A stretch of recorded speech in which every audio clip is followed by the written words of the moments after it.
Hi mga bossing, a lot of you were commenting and comparing Axel Surplus Trading or Gems branded collection sa Fabulosa. Sabi niyo mas mura daw dito and mas okay mag-ukay. So syempre na-curious din ako kaya today pupunta tayo sa isa sa pinaka-usap-usapan na ukay spot here in Cebu, the Fabulosa de Fashion. So bumiyahe talaga ako papuntang Opon, Lapu-Lapu just to check kung worth it nga ba talaga ang hike. This branch is located at Opon, Lapu-Lapu in front of Mactan Builders and General Merchandise. If galing kayong Cebu City and gusto niyo mag-commute, ito yung pinaka-easiest way. Option 1, sakay kayo ng green electric jeep sa Cebu IT Park Terminal, then sabihin nyo lang sa driver na Opon Mercado kayo. Ibababa kayo sa baba ng bridge, then from there, walkable na lang siya around 700 meters. Option 2, mas convenient and mas mabilis. Pwede rin kayong sumakay via SM City Cebu Terminal going to Opon Terminal. From there, mas malapit na lang yung Fabulosa and mas mabilis yung biyahe. Honestly mga bossing, kung ayaw nyo mapagod, mag-taxi na lang kayo, mas hassle-free pa. By the way, may iba't ibang branches din sila around Cebu. Flash ko na lang sa screen para may idea kayo. Open sila from Monday to Sunday, 9 AM to 9 PM. Pero based on experience ko, parang may cut-off sila around 8 PM kasi nung pumunta kami, hindi na sila nagpapasok around that time. So better pumunta kayo earlier para sulit yung pag-ukay nyo. Now, let's start. Pagpasok ko pa lang, unang napansin ko agad is malaki yung area and organized talaga siya. Hindi siya overwhelming tingnan, nakaseparate agad yung kids garment and adult section which is nice. Meron silang tatlong main areas. Sa entrance, mostly new arrival, left side na room, kids section, right side na room, mix siya ng new arrival and naka-sale na items. So very organized talaga yung setup nila. And guys, hindi pa ako nakakailang hakbang, may nakita na agad ako na magaganda. First find this Uniqlo men polo, 350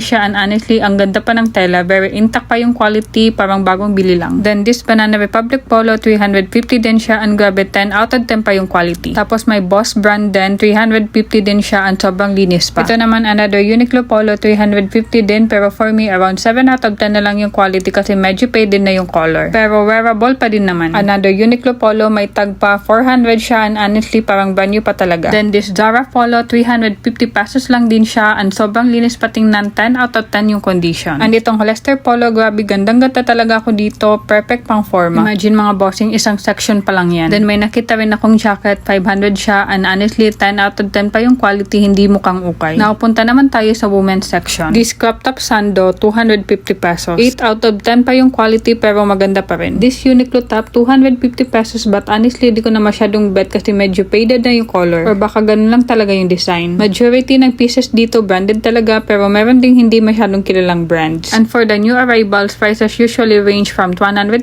pesos to 600 depending sa item and brand. Then may nakita kong Adidas t-shirt, 280 pesos siya and honestly okay pa yung condition. And here are some of my favorites finds. Pero curated yung pieces nila, hindi mukhang tambak or random selection lang and yes, I can say na mas mura talaga dito compare sa Axel Surplus Trading pero konti lang naman yung difference. By the way mga bossing, hindi lang pala garments yung meron dito. May mga sapatos and bags din sila. Yung mga nakita ko mga sapatos usually around 500 to 800. Honestly, hindi ko kilala yung ibang brands pero when it comes to condition, magaganda pa talaga. Hindi siya mukhang overused. Alam niyo yung feeling na every swipe mo may chance na may jackpot find. Ganon yung feeling dito. Now, punta naman tayo sa mga shorts and pants section. This short, 170 pesos lang. This skirt, sobrang ganda, 120 pesos lang din. Then another cute na short, 120 pesos lang din. Even the non-branded pieces nila, magaganda pa rin yung quality and tela. These Zara fans, 450 pesos siya and honestly parang bago pa talaga. Another Zara piece, 450 pesos lang din. May konting stain lang siya pero overall in good condition pa rin. Now, dresses naman tayo. This cute dress, 120 pesos lang din, parang bago pa talaga. Another one, 120 pesos din, 10 out of 10 pa yung quality. Then this dress, super cute talaga, 170 pesos lang siya. Ang gaganda ng mga dress nila for the price. Punta tayo sa sale section, meron silang 70% off, 50 pesos and 100 pesos. Pero take note, hindi sobrang dami, majority talaga is new arrival. Pero guys, kahit sale section nila, may magaganda pa rin. Like this t-shirt, 50 pesos lang, ang cute pa at ang ganda pa ng quality. This dress, 50 pesos din, honestly, ang ganda talaga ng quality. May nakita rin akong Uniqlo piece na 84 pesos na lang dahil 70%